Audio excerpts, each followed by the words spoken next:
നിർദ്ദിഷ്ട FCR ഭേദഗതിക്കെതിരെ പാലാ നഗരസഭയിലെ UDF കൗൺസിലർമാർ പ്രതിഷേധം സംഘടിപ്പിച്ചു. ചെയർപേഴ്സൺ ദിയ വിനു പുളിക്കകണ്ടത്തിന്റെ നേതൃത്വത്തിൽ കൗൺസിലർമാർ കുരിശുപള്ളിയിൽ മെഴുകുതിരി കത്തിച്ച ശേഷം കുരിശുപള്ളി കവലയിൽ പ്രതിഷേധ യോഗം ചേർന്നു. കേന്ദ്ര സർക്കാർ വിദേശ നിക്ഷേപകരോട് കാണിക്കുന്ന സ്നേഹം രാജ്യത്തെ അധസ്ഥിത വിഭാഗത്തിന്റെ ഉന്നമനത്തിനായി വിദേശ സംഭാവനകൾ നൽകുന്നവരോട് കാണിക്കാത്തത് ഖേദകരമാണെന്ന് ഉദ്ഘാടന പ്രസംഗത്തിൽ നഗരസഭാ അധ്യക്ഷ ദിയ വിനു ചൂണ്ടിക്കാട്ടി. നമ്മുടെ ഇന്ത്യയിലെ സാമൂഹ്യ സേവനം ചെയ്യുന്ന പല ഇൻസ്റ്റിറ്റ്യൂഷൻസിനെതിരായിട്ടുള്ള, മതേതരത്തിനെതിരായിട്ടുള്ള, സോഷ്യൽ സർവീസിനെതിരായിട്ടുള്ള ഒരു ബില്ലാണിത്. ഇപ്പോൾ നമുക്കറിയാം, നമ്മുടെ ഇന്ത്യയിൽ വളരെ കഷ്ടപ്പെട്ട് പ്രത്യേകിച്ച് നമ്മുടെ കത്തോലിക്ക സഭയാണ് അവിടെ ഏറ്റവും കൂടുതൽ വിദ്യാഭ്യാസത്തിനും സോഷ്യൽ സർവീസിനും അനാഥർക്കും കഷ്ടപ്പെട്ടവർക്കും വേണ്ടി പ്രവർത്തിക്കുന്നത്. അവർക്കെതിരെ ഈ ഒരു ബില്ല് പാസ്സാകുമ്പോൾ അവർക്ക് ഫോറിനിൽ നിന്ന് വരുന്ന ഇൻവെസ്റ്റ്മെന്റ് തടയുകയാണ്. കേന്ദ്ര സർക്കാർ എടുക്കുകയാണെങ്കിൽ ഫോറിൻ ഇൻവെസ്റ്റ്മെന്റ് ഒത്തിരി വെൽക്കം ചെയ്യുന്നു എന്ന് പറയുന്നു. വിദേശത്ത് നിന്ന് ലാഭത്തിന് വേണ്ടി ഇന്ത്യയിൽ വരുമ്പോൾ അവർക്ക് ഒത്തിരി പിന്തുണ നൽകുന്നു. എന്നിട്ട് എന്തുകൊണ്ട് ജനങ്ങളെ സഹായിക്കുന്ന FCR ആക്ട് വരുമ്പോൾ അവരത് അതിനെ എതിർക്കുന്നത് നമ്മൾ ചിന്തിക്കേണ്ടതായിട്ടിരിക്കുന്നു.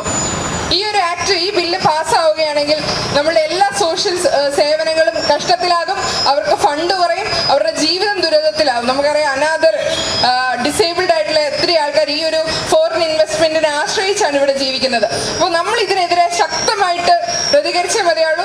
ഐക്യ ജനാധിപത്യ മുന്നണി ഒരുമിച്ച്, പാലാ നഗരസഭ ഐക്യ ജനാധിപത്യ മുന്നണി ഇതിനെതിരെ പ്രതിഷേധം ഇവിടെ ശക്തമായി രേഖപ്പെടുത്തുകയാണ്. ഓരോരുത്തരെ ഈ ജീവിതത്തിൽ കഷ്ടത അനുഭവിക്കുന്ന ഓരോരുത്തരെയും പ്രതിനിധീകരിച്ചാണ്, അവർക്ക് വേണ്ടിയാണ് ഞങ്ങൾ ഈ സംസാരിക്കുന്നത്.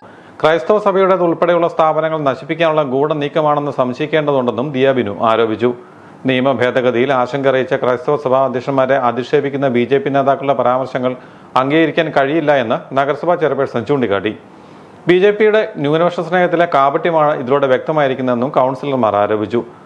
നഗരസഭാ കൗൺസിലർമാരുടെ പ്രതിഷേധ സമരത്തിന് ഐക്യദാർഢ്യവുമായി UDF നേതാക്കളും പങ്കെടുത്തു.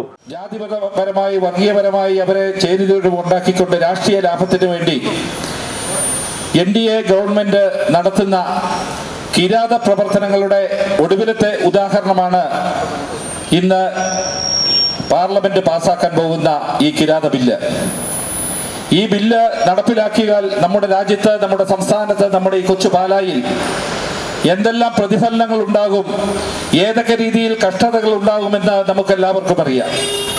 കേവലം രാഷ്ട്രീയ ലാഭത്തിന് വേണ്ടി, തെരഞ്ഞെടുപ്പ് വിജയത്തിന് വേണ്ടി സാമുദായിക ചേരിതിരിവുണ്ടാക്കുക എന്ന ദുഷ്ടലാക്കത്തോടുകൂടി പ്രധാനമന്ത്രിയും സെൻട്രൽ ഗവൺമെന്റും നടപ്പിലാക്കാൻ പോകുന്ന ഈ ബില്ലിനെതിരെ പാലാ നഗരസഭയുടെ നേതൃത്വത്തിൽ നടത്തുന്ന സൂചനാ സമരം മാത്രമാണ് ഇന്ന് പരിശുദ്ധ മാതാവിന്റെ മുമ്പിൽ ഇവിടെ നടക്കുന്നത്.